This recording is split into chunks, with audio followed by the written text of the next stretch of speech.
to the 200 and something InterCorner to Corner contest with me, Geoff. Unfrozen. I haven't really thought this through. Go with it. We're still live. You want a bit of or do you want a bit of AWE, you knobhead. His name is Paul.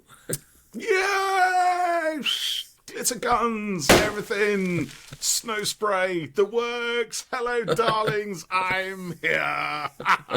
Yes, indeedy. Welcome to another Who Corner to Corner podcast, beaming live, or actually not so live, from somewhere in the universe, which technically is actually true. It is technically true, yeah. It is technically true, yeah. We're not reaching 3 trillion people.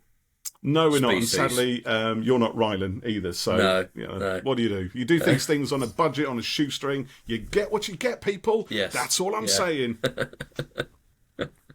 So, anyway, if you haven't guessed by that well thought out intro, we're here to talk about the Interstellar Song Contest. Interstellar Song Contest. So I'm just trying to give it a little bit more kind of, oomph. Yeah. I'm told that's the sort of thing that sells, Is it? Woomph, mate. That woomph, bit of welly, bit of chopper, you know what I mean? Bit of this, bit of that, bit of something else. Pile it all in, stack it high, sell it cheap. Nice one, geezer. Bob's your auntie's living lover. Know what I mean? Hey. What the hell? Bosh. Too much coffee today, mate. I'm sticking with the water. Don't hit me, I'm strawberry flavoured. Anyway, Doctor Who. Moving on. Yes, we have watched the Interstellar Song Contest, haven't we? And Interstellar let's discuss our thoughts and reactions and our kind of thoughts and reactions, basically, because that's all it is. That's all you get, you know what I mean? We've only got like 30 minutes because we've got to do other stuff as well. Yeah, so we have tonight, let's pack it in. Let's start with you, Mr. Geoff. Okay. What's your kind of overall summary of this before we dive into the detail? Well, if you're listening to this and you haven't watched the episode, then I'm afraid prepare for spoilers. Spoilers! We should do a spoiler alert on the screen. Yeah, we could do that if I remember. Make sure you do that. As you say, then you won't do it. So make sure you do it. That kind of thing. So the Doctor and Belinda turn up on Harmony Arena, and just at the start of the 803rd Interstellar Song Contest, which is fantastically hosted by de-cryogenically frozen Rylan, who's still alive in the future. Cryogenically unfrozen, Rylan? Yeah, de-cryogenically frozen, cryogenically unfrozen. Taken out of science really isn't your thing, is it? Taken out of the storage facility. It's a thing that happens to somebody else. The storage facility underneath Disneyland, where Walt's severed head is also kept. Anyway, yes, that urban legend.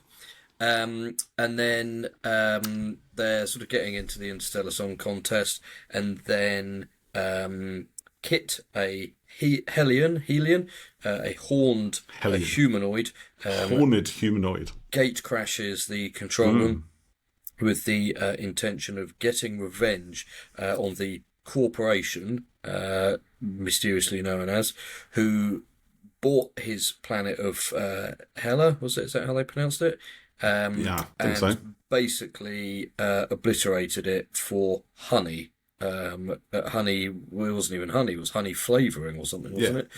Something to make money from, basically, isn't it? It's just, something from which massive amounts of cash can be gained by strip mining the planet and owning its people. People be damned. So he wants revenge, and his plan is to send a delta wave to all the people viewing the Interstellar Song Contest and wiping them out. So...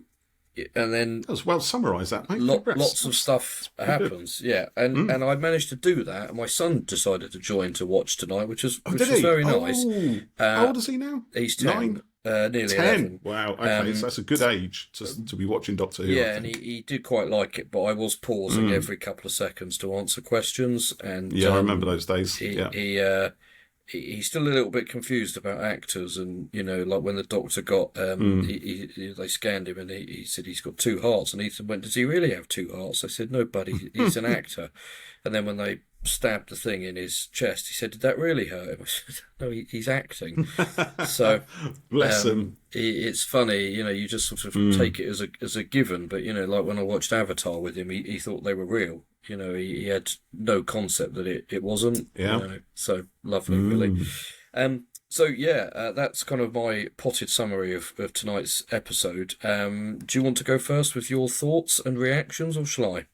I can go first with my general reaction, if you like, Okay. which is pretty much that I really enjoyed it. I thought it was, I thought it was both gloriously camp, which is brilliant and totally befitting the whole song contest kind of thing. But I thought counterpointing that was this really quite serious and quite intelligently well thought out sort of message underpinning it. The idea of creating monsters of a race of people. Just for propaganda's sake, just to help oil the corporate wheels, and the dangers of, because of the strength of all that propaganda, the dangers of the rest of us kind of believing it, going along with it, and dehumanizing people, for imagining that they actually are monsters, and the corporates and the power structures egging that on, fueling the flames, making the flames burn brighter and brighter, to the point where people quite often forget that right at the heart of that inferno are real people with real lives, families, good people, bad people, people just like everybody else, people basically, and yet they're targeted and labelled as monsters for whatever reason, whether they come from a planet, the colour of their skin, their gender, their sexual orientation, just for their beliefs, or just because of things that they say sometimes. So I thought that was great. I wasn't initially looking forward to this, when the whole series 2, season 2, whatever it is, lineup of stories was released, and there was a lot of buzz about this one being the Interstellar Song Contest. I wasn't looking for it. Oh no, goodness me, what have they done? Where are they going with this? But then, of course, it was revealed that this was the episode written by Juno Dawson, whom I'm a massive fan of. I think her Doctor Who books are just incredible. She's such a brilliant writer. And I'm so pleased to see her being thrown onto the global stage, as it were. Official Doctor Who as such. I mean, it's all official anyway, but now she's writing for the TV show. So it can't get any better than that. So I'm massively pleased. And true to form, I thought, it was a cracking good story. I was a little bit confused towards the end, but no doubt we can get to that. But on the whole, very big thumbs up, double thumbs up, very positive from me. What about you? Yeah, I thought it was another great episode for this series. When they announced this one, I sort of thought, sounds like it'll be, I was going to say a filler episode, but I don't know. That's not really the right term, because I don't think. No, I hate that term, filler episode, because an episode is an episode, a story is a story. Yeah, and I know. When you got like big arcs and things, you have the big arc stories, and then you have stories in between, and those are the stories that are generally referred to as fillers. But they're stories in their own right. Yeah, I don't think it's applicable on a show like Doctor it's definitely Who, not here at all. Because certainly when you've only got 8 episodes, and it's very largely kind of episodic standalone on a bigger. American show, which is kind of where the term came from, like we used to get in the day, 22 episodes of Castle or Lost or whatever. You'd have a filler episode that, was maybe a cheaper one or whatever, and it wasn't kind of directly related to the main arc. But, these shows, a lot of shows, it's a story of the week, it's all that. And I think there's sometimes people, I've seen people online saying, oh, it was another filler episode of Doctor Who, and I kind of think, it's not like the arcs have ever been that, massive, exactly. Other than Flux, But Flux is one whole story, isn't it? That's the difference. It's not, Flux isn't an arc. It's one story of several chapters. But that's what I mean. There's a difference. An arc is a thing that'll ebb and flow throughout a number of different stories. And some stories, it will be completely absent. Others, it will be up to 100%. And most of us, it will be somewhere in between. But even then, the arcs on the show have never been kind of, massive episode fillers. No, exactly. If you think Agreed. Bad Wolf is a substantial arc, I'm afraid I've got news for you. Hold on, wait for it. So, anyway, I was thinking, this you episode... didn't say the graffiti word. It's just graffiti. It's just graffiti. So I We thought, will talk about the arc in this story, actually, because I've got something to say about that. Okay. But let's, yeah. so I thought this episode was either just going to be a bit of fun, or I thought it would be perhaps a fugitive of the Jardoon type semi-distraction, where Interesting. it's sold as one thing and ends up doing something else, which it sort of kind of did a little bit. I think, I think there's something in that. Yeah. But overall, I thought this was great. Juno Dawson, she did a great job with the Redacted podcast series, which had the 13th Doctor in it, and there was a nice little reference from Belinda about her being missing on Earth, and they'll make a podcast about that, because that's what Redacted was about.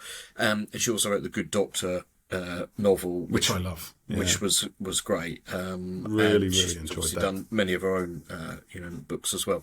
So I think she did a great job on this, and it was a real good sort of mix of stuff here.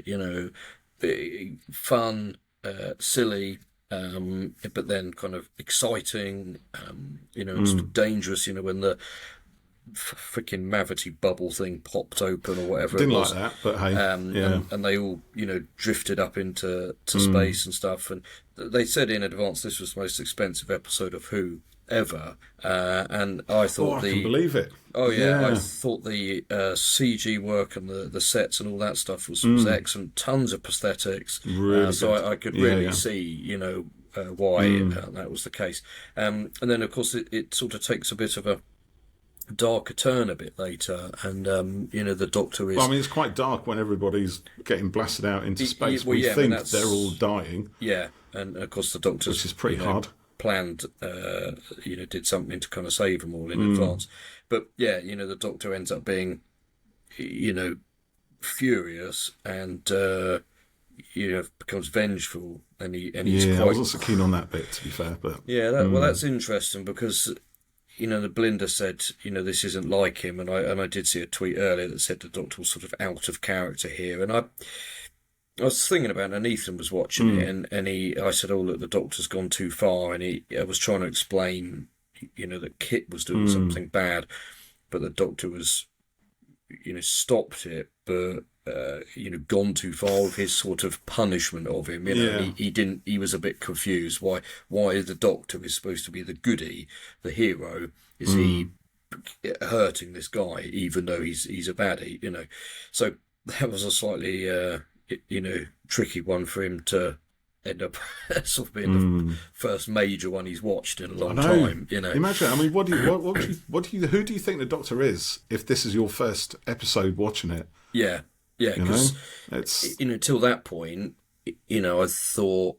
I mean, I didn't necessarily dislike all of that, but I thought Ncuti was excellent. And I liked. He played it well, for sure. He did, and when he thought Belinda was dead, he was fired up or iced up. He said he's put ice in my heart now, and he was great in it, and it went from sort of. Just sort of, it's quite nice to see the Doctor and a companion just sort of having fun, like they were at the beginning when they got there to the thing, and then get into stuff. So I thought he was excellent. But I was kind of thinking, watching this would be a bit like, if Ethan had ended up watching, say, Deep Breath or Into the Dalek first, and suddenly the hero leaves the companion behind, or is saying, you're wading through, the obliterated remains of your friend, or, Villa Diodati, where the Doctor gets, arsey with everyone, So that's the kind of thing that makes the character, three-dimensional. But,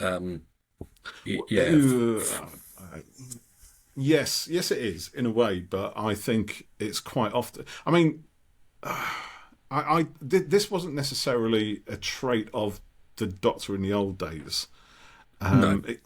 It was sort of hinted at, I guess. I mean, Colin Baker's Sixth Doctor was given to be a little bit dark, and I think the First Doctor was pretty much was quite vicious when he wanted to be. I think he was capable of murder. I think in his very first story is about to brain somebody with a big rock or something. And then the Seventh Doctor had a dark side, a more manipulative dark side, rather than a vengeful dark side.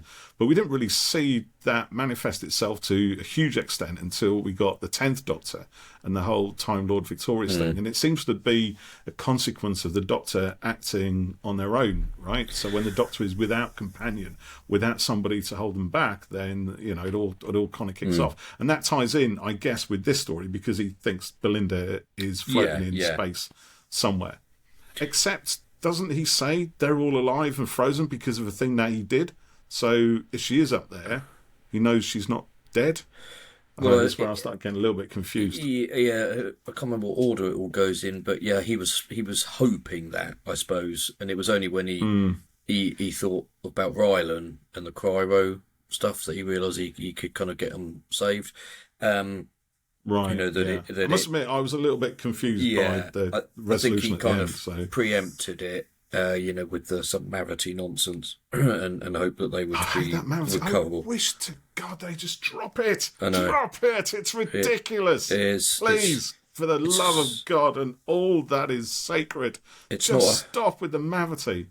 It's not a hoot. It's fucking stupid. Sorry, excuse my language. It's not funny. Fucking stupid. So it's not big. It's not clever. Yeah, I do. I think the Doctor is, you know, is a heroic person and optimistic, hopeful. You know, and there is a tough side there that you know can come out. I don't feel that the Doctor is that way. You know, kind of overall, I didn't sort of like the. You know, the Moffat thing of the oncoming storm and all of this. No, and, I think, is that a Moffat thing or was it a Russell? Did it start with? Thing? But it was pushed a bit further. The Doctor is, you know, is he a bad person and trying to be good and you know and the Titanic episode when he does that big speech walking out of the fire. I'm last of the Time Lords. I'm 11 billion years old. Blah blah blah blah blah blah. I'm coming to get you, big boy. Something like that. I don't know. Basically, words to that effect. But it makes me laugh when people are like, oh, 13th Doctor committed genocide at the end of Flux. Naughty, very bad. She killed some spiders, basically. Well, she killed spiders and then, you know, lured the Cybermen and the Daleks into a trap because otherwise they were going to destroy the universe. But it's all right for the 10th Doctor to burn spider babies. But, you know, that's his art. Absolutely, yeah. That's his character I mean, this thing about the darker side of the Doctor, right? Sounds like a Pink Floyd album. This thing about the darker side of the Doctor, right? Because we know we've got the Valeyard hovering somewhere, right? Who is the representation of the Doctor's evil persona and everything else. So we know the Doctor's capable of it. But I think the thing with this, you know, when you say it gives the character 3 dimensions, so we've had the Time Lord Victorious since when was it? 2008, 7, something like that. Yeah. It's almost 20 years old. So it's only a character development or a 3-dimensional thing if you do something with it, if it leads towards something, you know, if there's, I don't know, some kind of learning that's to be gained from it, if the character understands why and doesn't do it again, or, you know, moves in a different direction because of what they've found out about themselves, perhaps. Just one example of how that becomes character development or something. But if it's just repeated, just pulled out of the box and thrown into a story just for lols, then... You know, it doesn't do that. I mean, it doesn't really do much. And I get, you know, it maybe does give this story an added darkness and an added texture, but I think it's dark enough without that. To be fair, I think that in some ways maybe distracts. Possibly some would agree. I don't know. But I think if you took it out of this story, nothing would be lost from it, because I think there's enough there that we just don't need that bit at all. We don't need that extended torture, and you know that's not a very. I mean, the Doctor is generally compassionate or strives towards compassion, but, you know, it's a very simplistic thing. He's compassionate unless his companion's not there, in which case he turns into a vengeful, murdering bastard, you know, which is really, that's not 3-dimensional. That's actually the opposite of 3-dimensional. It's just, you know, they're either this or that. That's very binary, and binary is 2, so that's 2-dimensional. So, you know, it's a little bit basic, and I don't think the story needed. I don't know whether it's a Juno Dawson thing or a Russell T Davies thing. You know, they decided to have it between them or whatever. Yeah, but I mean, my opinion, and it's just my opinion. Let's you know, the way this stuff works is the writers pitch an idea and the showrunner goes, "Yeah, great, let's do it." They don't then, or the opposite in some ways. The showrunner has an idea and pitches it to a writer. I don't know. Was it RTD? But someone's go, "Here's 3 things. Get them in a script." So, you know, all of the stuff in this will, of course, be looked over by Russell and blah, blah, blah. So, he would have said, this true. can happen, blah, blah, just thinking about the Time Lord Victorious books that they did. I mean, that whole multimedia flopperganza. I just avoided that. Let the plague. It's just, for me, the two main books where they sort of, it was set post Waters of Mars and before the end of time, and they tried to make Ten sort of an anti-hero in it, and he was a little bit a bit darker, so they came and went, and that was what happened. And people remember them for all the right reasons. Yeah. Sorry, guys, for those of you who worked on it. I know if you're listening, apologies. I have no opinion because I didn't get involved with any of it. I just thought that's not for me. I must admit, I probably said this before. The two primary books, All Flesh is Grass and something or other, great villain in it, the Korath. Good, it was good.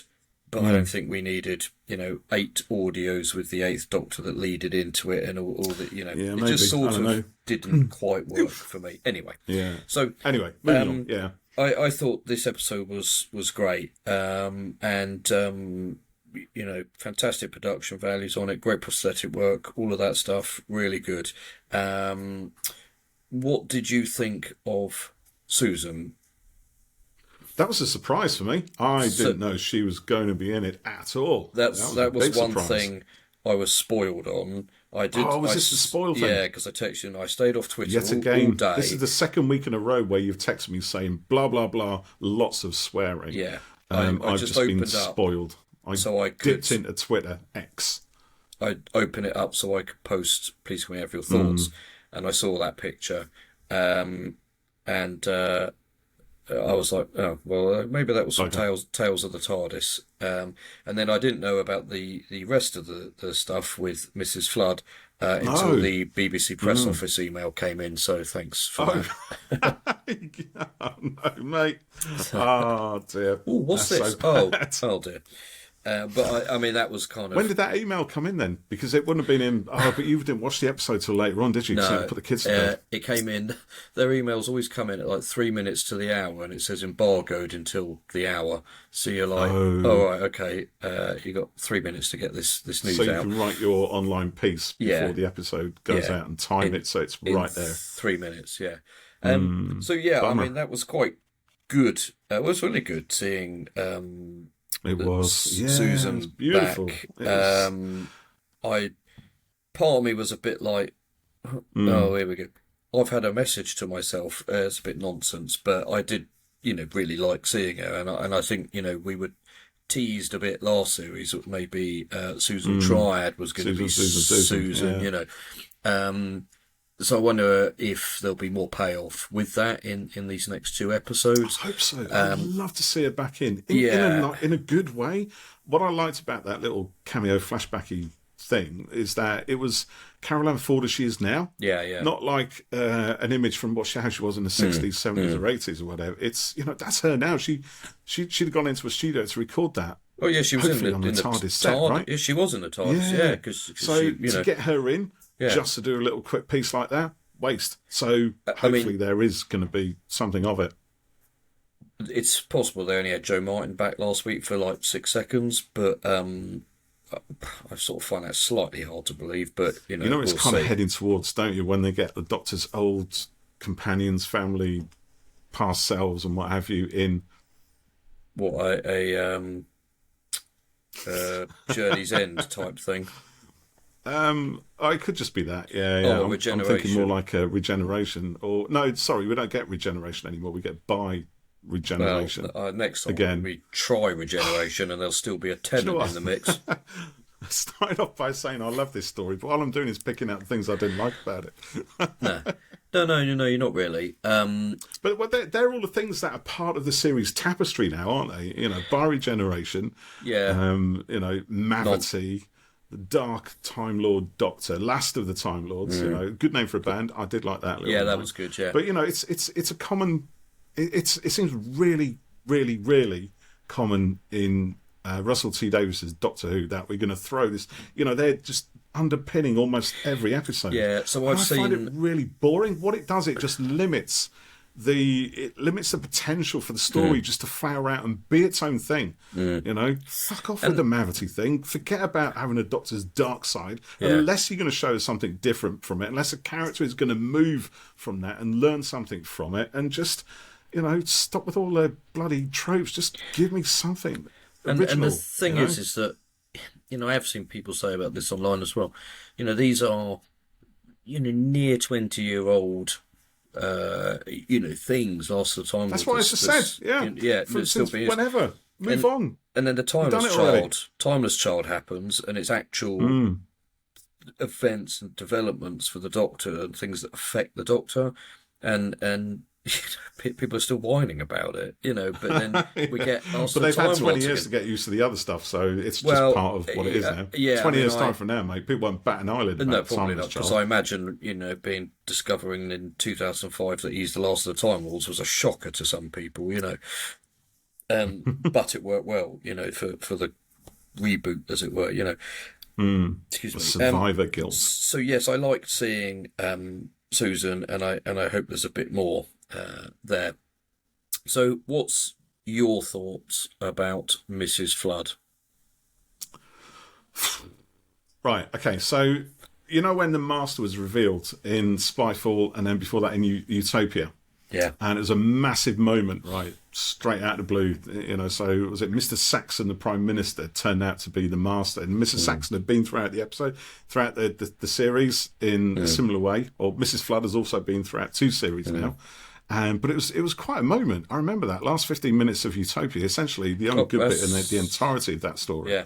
Right? It was fantastic. So, oh my Actually, God, they brought the Master back. Sorry, I need to. Yeah. What? Mr. Yana, you are not alone. What's with the acronyms and the anagrams? Yeah. But this was the first time we'd seen that, pretty much, wasn't it? Yeah, true. Yeah. So that kind of works, you know. Yeah. Repeat it 20 years later, whatever. Anyways, it was a big moment. Spyfall again, you know, in the plane. Oh, my blood chilled. I thought it was great. I did not see that coming. Brilliant reveals. Yeah. Mrs. Flood talks to the camera, dresses up like some of the Doctor's companions, also does a little bit of a Missy, Mary Poppins kind of thing. Sometimes talks like a god. She nurses Cherry Sunday on the bed during the Empire of Death, so we've got no idea. And I don't think they even knew who she was going to be until they decided, let's just make her the Rani. And then, right, it has nothing to do with this story, because Mrs. Flood's not even involved in it. She has no story other than the occasional witty, quotation fingers, remark to camera, right? But she's added on in a sort of mid-credit sequence. Oh, by the way, she's the Rani. What the seriously? What? I mean, is that it? Is that it? But I did laugh because for ages you've been going, oh, she's the Rani, as a kind of a joke, you know, sort of take the piss out of all the online rumours and chatter and stuff. Yeah, she's the Rani. Ha ha ha. You did giggle and laugh as if it was the most ridiculous thing ever. And I was complicit in that because I did giggle and laugh alongside you. She's the fucking Rani. She's the Rani. Yeah. I mean, where did that come from? Where did it come from? It's because literally a last-minute effort. Oh, what causes a flood? Rain. What causes a flood? What do you mean? What causes rain? Rain. So it's an anagram of rain. Yeah. Christ on a stick. I'm sorry. I know we're a positive podcast, and we try to be, but this is really pushing me to my limit. I'm not gonna lie. I think that. Oh dear God! I'm only laughing because I'm such a massive fan, you know, and I am. I'm still a fan of Doctor Who. I still love it. Yeah, no, I really do. You really like last week's episode. I'm just like banging my head against the wall at some of these choices that have been made. I have seen a few people throw it away mid-credits. It's got nothing to do with the Interstellar Song Contest story at all. It's literally bolted on at the end. Yeah, I mean they must have known. You know, all along they did, mate. I think they just made it up overnight. That doesn't work in a production, you know. So they must have. Is it just in the name? So you think it was always going to be? She was always going to be the Rani because flood, rain, Rani. I don't know when I first saw that. Someone online, but you know, it seems very plausible. Or it was going to be. Telling me intelligent people came up with this idea. They brainstormed at a meeting, like a whole bunch of people. Wrote stuff on flip charts, flip boards, and what have you. Said we've had some Sontarans, we've had this. How can we make this character do something? be the Rani. You know, oh yeah, that's great. Let's do that. But then, what is there in any of the stories she's appeared in that in any way kind of hints towards her being the Rani? Well, nothing. Yeah. When has the Rani ever turned to camera, right, and gone, ha ha, see that box disappear? Where does that come from, right? What is that all about? Maybe we'll find out next week. Well, all of that needs to be... The cynic tells me no. The cynic tells me no. You know, living next door to Ruby, living next door to Belinda, you ain't seen me, right? All of this, you know, talking directly to the audience, going, oh, you know, terror's coming, or, you know, whatever. And I kind of think after we had Susan Triad appearing, you know, on screens and blah blah blah and different things, you know, we've now literally had the same sort of thing redone, and redone. I don't get why. So why was Mrs. Flood at the song contest? What's the thing with the Vindicator or whatever it's called? She's been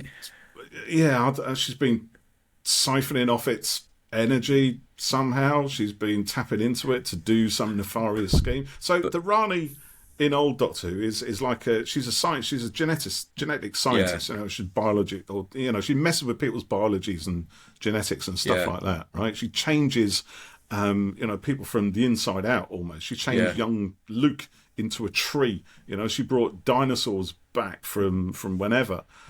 She created a giant brain filled with all the learnings from all the Earth's most famous scientists over the ages, you know, stealing them, kidnapping them, stuff like that. And I don't know, I can't see any of that in this at all. I mean, both those stories have been totally bonkers, so fair enough. And of course she appeared in the EastEnders Dimensions in Time thing, which maybe that's what it is.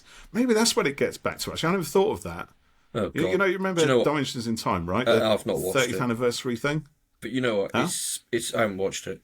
But hold on. But just saying. So when you're talking about, you know, so next week's episode is called The Reality War, right? And we've had a lot of. It's Wish World next week. Oh, is it Wish World? All right, yeah. Beg your pardon. Right. So we've had a lot of stuff in this series about breaking the fourth wall. And the Doctor jumping out of a TV to be in a real world with Doctor Who fans watching Doctor Who by the BBC on the TV.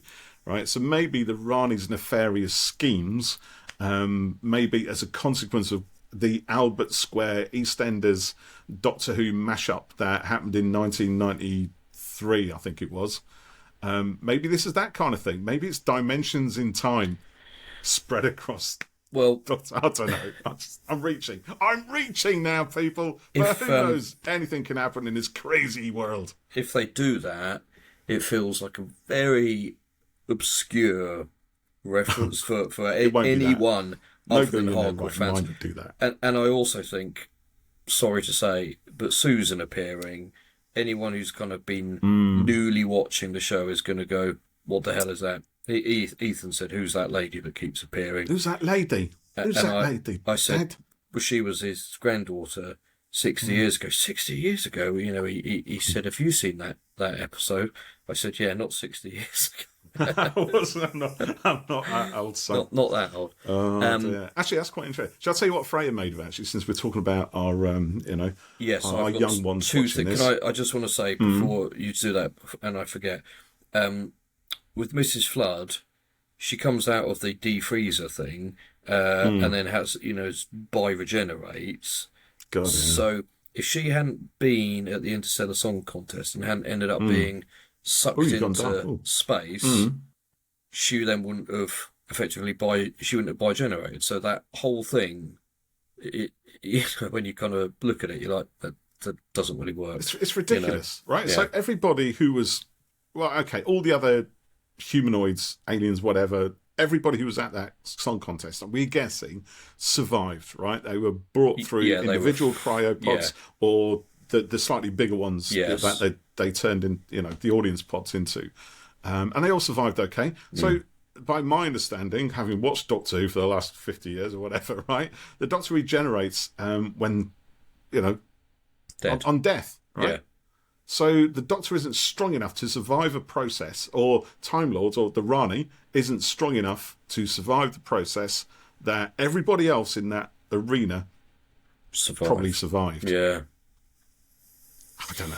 It's just it just seems to me like a real cheapening of the whole mythology and stuff, and it's not such a big deal, There's only Doctor Who fans who get kind of heated up about this kind of nonsense, because it is. I'll tell you what else. Nonsense at the end of the day. There was also another spoiler in the email I received earlier. Oh, what's there? That's not been. You need to come off that mailing list, mate. No, because then we get good stuff. No, because then we don't get freebies. Shh.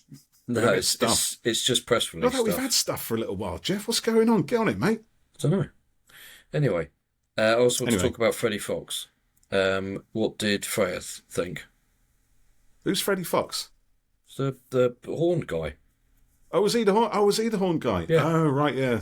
I don't know these people. No, mate, she thought she loved it. She thought the story was really good. Actually, her summary is that it was so gay she loved it.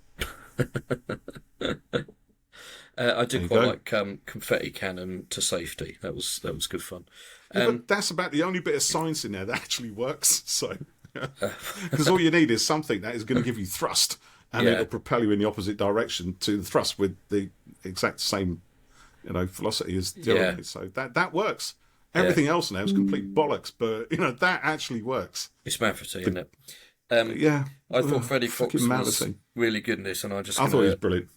Name drop that I filmed him a couple of years ago, and he did Hamlet for the theatre company that I work with quite a bit, and we filmed a little trailer in the church, and he was a very nice guy, and we had a bit of a laugh, and he was very nice, and I did email him about having a chat, but he was possibly under an NDA, so we couldn't make anything work out. But yeah, very nice guy. So I'd like to go over to some comments quickly. We also have a voice note to play. So Michael Moslin says, for an episode involving the campiness of Eurovision, it was a bit dark. Good to see Susan, but seemed to be a very random cameo. As for Rani, don't remember much of her in classics, so not much of a wow reveal. Not bad overall. She was only in 2 stories. Yeah. Dana Kay says, it was fantastic and a lot of fun. 10 out of 10. Tony Filer, hold on, he's some 2 tweets. Main story, epic. Campness plus ticking clock mystery. Plus work the problem doctoring. Yes, that was all very good. Yes. And combining the expertise of newfound friends. Brilliant. Yep, like that. Ice in the Doctor's hearts. Oh, hell yes, there's the grit of the oncoming storm. Post-credits reveal, feels like Flood has been built up and up, behaving like an almighty power, like you said, Paul. So the reveal feels weirdly deflating. Here for a new Rani all day long, but needs to connect into bigger threats in the 2-part finale to be justified. But yay for getting Carol Ann back on screen. And Space says, hold on, she just right. This one seems similar to Kablam for me. A big corporation hurts people, and from that they rebel and become terrorists. It's interesting, and it could just be my timeline, but 13 gets a lot of criticism for the way she handled Charlie in Kablam. But she pleaded with him and tried to reason with him, and he made his own decision to stay with the Kablam bots. However, 15 tortured this guy, not caring about his why after he already saved the day. Actually kept electrocuting him over and over, and I haven't seen anyone have an issue with that. Well, when the Doctor kills 13 kills people, it's bad, isn't it? I like a Dark Doctor too, but it sounds like a lot happened to those people that pushed them to that point, and it's ignored by the Doctor in place of torture. No empathy, just torture. It was a fun episode. Go on. Hang on. It was a fun episode to watch, however, even if the messaging felt a bit muddled. I assume Susan stuff has a payoff coming because it's confusing, and it seems like the Rani is just this Doctor's master, so they don't have to use the master again. Did we really need a bi-regeneration? No, we didn't. So hold on one sec. Oh, what were you going to say? It's quite a big thing, so... Oh, okay. This has just come in. Marco, such a great episode. Awesome to see Susan and have the Rani back. Still don't like bio-regeneration. Nate says, another open brackets, close brackets, stellar episode. Very good, Nate. Oh, no good. spoilers Like for me, that. but the twists kept coming. Doctor pulling a Wally and me punching the air. Yeah, brilliant. Did you get that? It's what Wally does. He has a... Oh. Who's Wally? What? Wally, the robot? Who's Wally? You never seen Wally? Oh, Wally. Yeah, God, that was Wally. years ago, mate. Oh, Yeah, crikey. excellent reference. When's the Mate. last time I you like watched that. it? Tuesday? Not that long ago, actually. No. Your Gareth kids are still Bowley young. says, Wally's a great film. That was fun. More like this in Yeah, it future, is. please. Oscar Groucho. I'm just going to say Instagram.com/artfully Liam always does some fantastic artwork over there. An action thriller wrapped in the robes of a light relief episode. It succeeds because it pivots on the inherent absurdity and fun of the premise to generate the sort of visceral tension we associate with Bruce Willis blockbusters. Do you mean? Do you Hey? mean, Liam, that it's a bit like Where are you going to go? Warriors of the Deep? It's like Die Hard. A bit like Die Hard. Uh, Is rarely, it more like The Fifth Element, this one, I think? yeah, probably actually. Um, Rarely has the show painted such a broad universal canvas here with our cornucopia of species and aliens united in song. Remarkable and timely in a world beset more by division and disparity than ever. How reassuring to know that Doctor Who remains a focal light of community and joy. The third act reveal propels the narrative forward in a way that draws upon the propulsive nature of classics like Utopia, but returning to this era's preoccupation with family and identity. Disposable but absurdly fun, it will be interesting to see if the actors portraying that role use the template of the OG to draw upon, or if this is a radical new take. And then I'm just going to pop to Blue Sky. Patrick says, I wanted to love this episode because of Juno Dawson, but it didn't hit the mark for me. Some great moments like 15 abusing his power, Belinda taking charge, and the singing montage, but my least favourite episode so far. Dan Hollingsworth says, so many Easter eggs for the fans in that mad adventure. Love the meta commentary about how a certain type of Doctor Who fan will always post, is she the Rani? She's clearly the Rani every time we have a new female villain. And I'll also add to that, Dan, is it River? Is it Susan? Is it Rose? And then a few people talking about the Rani, which is great to see so much conversation. And then Supreme Human says Belinda's wanting to just go home and any angst with the Doc just vanished after episode 1. The Doctor torturing Kit was interesting. The threat was easily stopped with his sonic. Nice to see Susan. 2 series of Who is Mrs. Flood, and the reveal was just tacked on after the credits. Underwhelming. Totally tacked on. Chop Monkey says 4. The Russellist of Russell episodes, and it delivered. Camp Clever, Susan Twisty, coming soon, and it was perfection from start to end. Touches a Time Lord victorious, this had everything and more. 10 glitter balls out of 10. Nice one. Very good. Marigold says, not as painful to watch as some, but kind of everything I hate about RTD.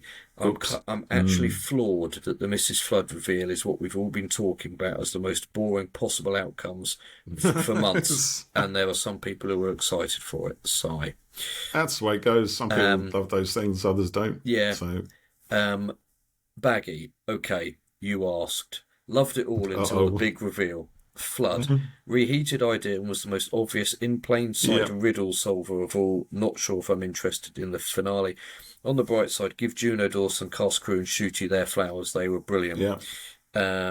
Totally agree. And Pam says, I hate it. It's basically high stakes kablam. And Sir PH, who is a new commenter for us, Hey. so hello to you. Hello, sir. Loved seeing Punjabi. I love her. The episode was really good overall. I just wish we'd seen the Doctor as mad at the corporation as he was at Kit. Is it Kit or Kid? I thought it was Kid, wasn't it? Oh, really? I heard it was Kit. Goats, goat horns, Kid. I couldn't have said possibly then, yeah. The message was there that the corporation is genocide and all, but there should be some consequences for them.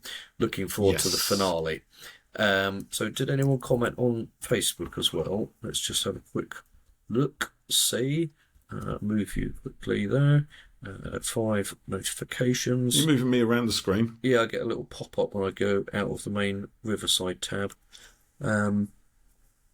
You get picture-in-picture on this. Yeah. Anyway, you're just creating dead air now. So there we go. Right. can I say my thing? No, you got it. Yep. Morgan says, I love this episode. The Hellions were great. Rylan was actually really good at acting. Yeah, that's true. I thought he was great in this, and I He actually. didn't have much to do, to be fair, but he was good No, at but it. he Yeah. was good fun. I hope this gives him a bit of Yeah, a it was a nice boost touch in with his him and career. Yeah, Graham Norton in there, actually. yeah, that was fun. Yeah, the reel that Mrs. Floodby have generated, I was shook. Such an amazing ep, the best in Shooty's era.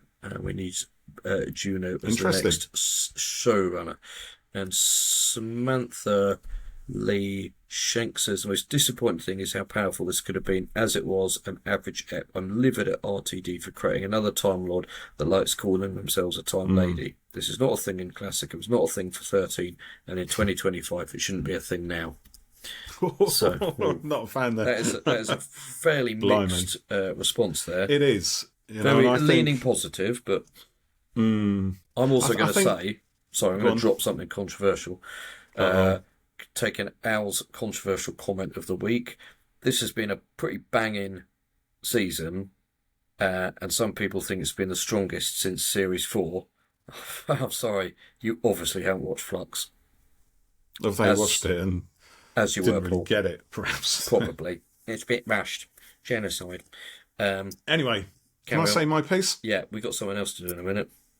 Oh yeah, we do. Yeah, we do exactly. Yeah, but this is important, mate. You know, and I think it probably goes towards some way of answering why this episode is so good and yet so bad. I mean, I think the bad stuff, sadly, is all the Russell T Davies tropes. I think, as people have pointed out, Time Lord Victorious and Mavity and blah blah blah. And as I said earlier, so I'm not going to repeat that, but.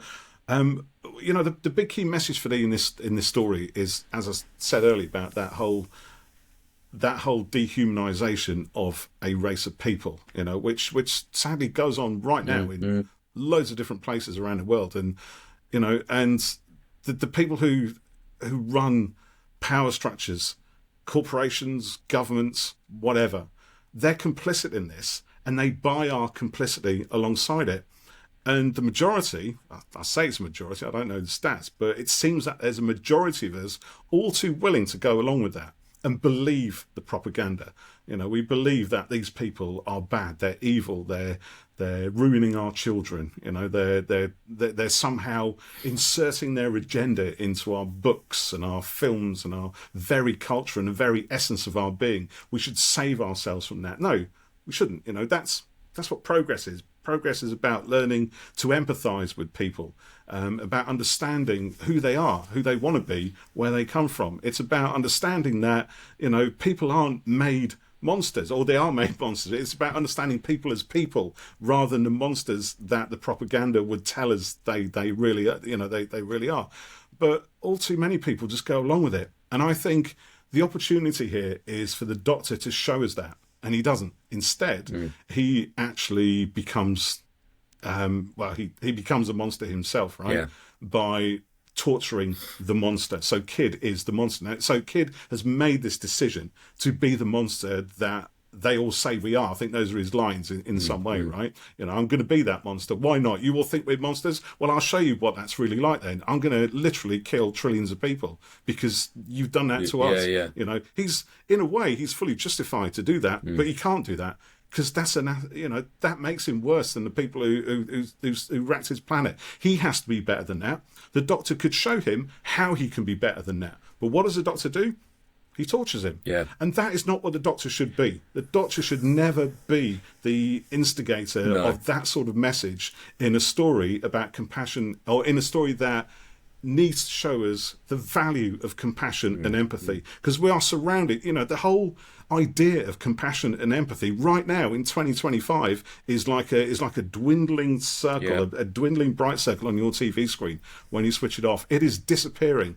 And there are so many powerful people in the world who seem to want that to disappear, so that essentially we do what they tell us to do, so that we hate on a certain race of people, because then, you know, we'll feel we're alongside them, we're aligned with their values. I'm not aligned with their values, and I'm not going to say their names in here. We all know who they are, and we all know what they do, and the horrors that they seem willing to perpetrate throughout the world. We should never, ever be complicit in that, and the Doctor is a better hero than that. And this was the opportunity to show us the Doctor being that hero. And it didn't quite land. And that's the biggest shame for me of this story. I thought everything else was brilliant, intelligent, and everything else. But that was a big misfire, in my opinion. And yeah, the Rani reveal, the bioregeneration, frankly, was just a load of bollocks on the end of it. It just, it doesn't deliver for that arc. Sorry, I had to say my piece there. You know, Yeah, it's an important story, tackling head on a very important issue, and I love it for that. And well done, Juno, for giving us that. You know, because I'm sure that is purely Juno Dawson. I think all the other stuff, sadly, is probably Russell T Davies or the team. You know, saying this is what it's got to have in. We, you know, maybe it was Juno's decision to show the dark side of the Doctor, and you know, even so, it was still a misfire in my opinion. So that was criminal for me, frankly. That was I rest my very case. Nuanced and deep reading of it, and Thanks, mate. I'd just like to add that the episode also had singing flower aliens. It's Eurovision, isn't it? Because sorry, Interstellar. Because why not? Yeah. Dopty-dopty-doo. Before we go, I've just remembered. No, Yes. I agree with what you said there. I think We've got a voice note here yes, as well. we have. Actually. Yeah, Let's can we play that. Play that quickly. Yes. Should we do it now? Yes, please. So this is Scott, right? Yeah, from Gallifrey Customs. Hi, Scott. Hello, this is Scott, aka Gallifrey Customs, and I absolutely love the Interstellar Song Contest. It was Yay. one of my top 3 of this season so far. I enjoyed seeing Ncuti Gatwa's Doctor have so much more rage and anger and show that side of him that we don't get to see that often, of him going too far. I found Verada was absolutely brilliant as Belinda. She was. Yeah. She was just fantastic. She's just got so much more depth than, and I do like Ruby, but I feel like Verada as an actress has more depth than Millie does.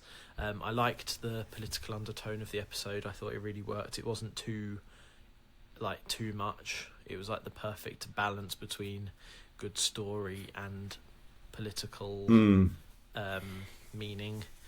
And then obviously there's the 2 reveals, which were just mind-blowing. I think we haven't had a reveal like either of them since the Chibnall era. You know, Chibnall brought in so many amazing big surprises, but I just feel like it worked perfectly, especially the Susan appearance. It was just, I literally gasped, and found it absolutely fantastic. Brilliant.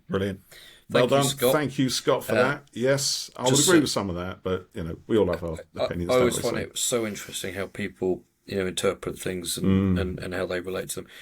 Very much looking forward to seeing Scott at Comic-Con next week as well. Oh yes, yeah, we're going up there next weekend, aren't we? Yes, we are. Woo! Saturday. Yeah, so it'll be good. So we won't have an episode as such next week, will we? No, we will. We probably won't. I'm not going to be able to. I don't know when I'll get back from Comic-Con. I don't know when I'll get back either. I don't care about you. I'll plan for partying all night, mate. I'll tell you now. I ain't going to get back on Monday morning. Maybe next Sunday we will drop our Susan Twist episode. We'll do something.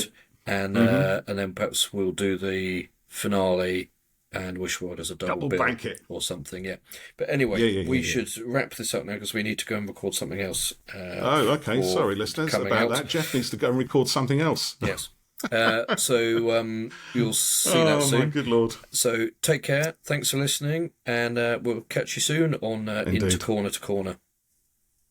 Corner to corner. I think there were about 4 corners earlier, wasn't it? 4. It was corner to corner to corner to corner. That's our extended versions, obviously. Thanks for listening, everybody. Thanks, Take care. everyone. Good night. Bye.